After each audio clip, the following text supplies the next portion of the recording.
സഫന്യാവ് 1-ാമത്തെ അധ്യായം 18-ാമത്തെ വാക്യത്തിൽ നാം ഇങ്ങനെ വായിക്കുന്നു: യഹോവയുടെ ക്രോധ ദിവസത്തിൽ അവരുടെ വെള്ളിയും പൊന്നിനും അവരെ രക്ഷിപ്പാൻ കഴിയുകയില്ല.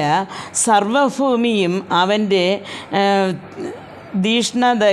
തീഷ്ണാഗ്നിയിൽ ഇരയായിത്തീരും. സകല ഭൂവാസികൾക്കും അവൻ ശീഘ്രസംഹാരം വരുത്തും എന്ന് കാണുന്നു. അപ്പോൾ യഹോവയുടെ ക്രോധ ദിവസം എന്ന് പറയുന്നത് യഹോവയുടെ രണ്ടാം വരവിനെക്കുറിച്ച്, യേശുക്രിസ്തുവിൻ്റെ രണ്ടാം വരവിനെക്കുറിച്ച് പറയുകയാണ്. അപ്പോൾ ആ ഒരു ദിവസത്തിൽ, രണ്ടാം വരവിൽ നാം ന്യായാസനത്തിൽ നിൽക്കുമ്പോൾ നമുക്കെന്ന് പറഞ്ഞ ഒരു ന്യായവിധി അവിടെ ഉണ്ട്.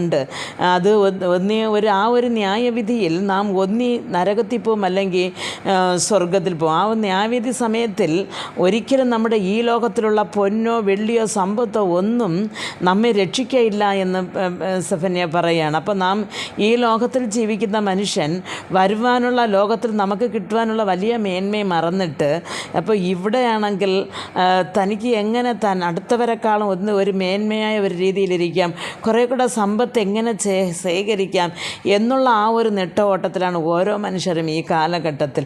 അപ്പോൾ യഹോവ പറയുന്ന ഒരു കാര്യമുണ്ട്: യഹോവയുടെ ദിവസത്തിൽ ഒരിക്കലും ഈ ഒരു പൊന്നിനോ വെള്ളിക്കോ അല്ലെങ്കിൽ ലോകത്തിലുള്ള ഒരു സാധനം രക്ഷിപ്പാൻ കഴിയുകയില്ലെന്ന്. അപ്പോൾ ഇത് കേൾക്കുന്ന നാം എന്ത് ചെയ്യണമെന്ന് വെച്ചാൽ, നമ്മുടെ ജീവിതങ്ങളെ കർത്താവിൽ കൊടുത്ത് നാം ബൈബിൾ വായിച്ച്, ബൈബിളിൽ എന്ത് പറയുന്നു അതൻ പ്രകാരം നാം എന്ത് ചെയ്യണം? സ്നേഹത്തോടെ, സൗമ്യതയോടെ, ദീർഘക്ഷമയോടെ കർത്താവെ ആരാധിച്ചും നാം ദൈവസന്നിധിയിൽ എന്ത് ചെയ്യണം?